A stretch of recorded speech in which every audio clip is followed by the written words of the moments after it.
Sasha stepped on a table, had a speech, and I was standing about 5 feet from him. And again I was begging God, let me survive. And he said the last words. But they said, remember what he said in the film? This is what I did remember, I told him. And he said, whoever will survive his duty is to tell the world what's happened here. And I promised me, God, if you will let me survive, I will never relax telling. And suddenly, we had a shot from far away. I didn't see this, but later I find out that a German discovered a dead body of his comrade, and he sounded alarm, but it was too late for them anyway. But how many do you think were still alive? How many Germans? How many Germans? About 12 from Sobibor. Okay. Anyway, so we realized something happened. So the plan was a little bit, didn't work at that point because we planned to march out. So we realized something wrong. So at that point he stopped on he stepped on the table and had the speech, Sasha. And suddenly somebody started to yell, hurrah! First a single voice. Some of the people wasn't able to stand it anymore, the tension, because Sasha was still speaking. When he said, hurrah, and everybody picked it up, hurrah, hurrah. And we did run to the gate. I did run to the gate. And I remember a Nazi did come driving in with a bike. He was immediately thrown for the bike, killed, the weapon taken away. And I was running with the main group to the main gate. And I remember Frenzel shooting at us with a machine gun. I remember another Nazi with his back against the canteen. They have a canteen. I shot him with a pistol while he was backing up. And as he hear a friend fall here, there, I hear the whistle of the bullets. So I backed up and started to run back. And at that point, I don't remember what's happened, but the next thing I remember, I did find myself in a corridor. You see, there were 3 barbed wires running around Sobibor and a minefield.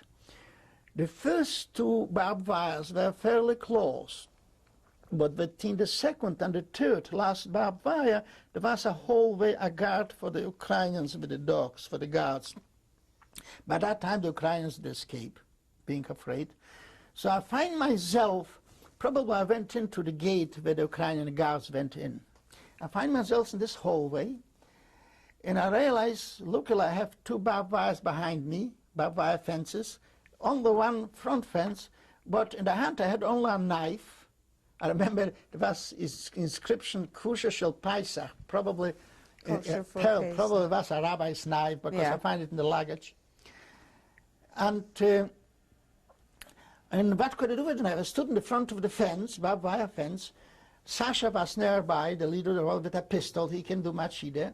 And was Shloma with a rifle. I remember him shooting. And more and more people did come. And finally, a guy did come with an axe and start to cut a hole in the fences. And people start to go through the hole. But as more and more people did come in, and from the guards, the guards which were from the towers, the guards which were unable to reach, start to shot, and people were waiting in the line, they started to climb the fence. And while I was, at that time I thought, this is the worst thing could happen. At the time stuck, I will be in Sobibor, because the moment I went through this hole, at that point, the fence onto the heavens of the bodies of the people climbing collapsed and pinned me down.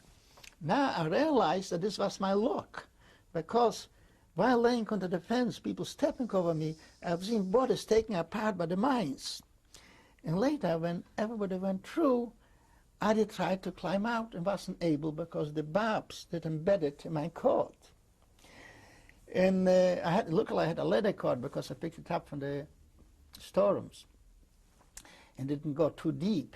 But I just slid out from this leather cord and left the cord onto the barbed wires, and I was running. And I was probably the last one. I did fall down a couple times, I remember, on the field. I thought I'm hit, but I did get up and run until I reached the forest.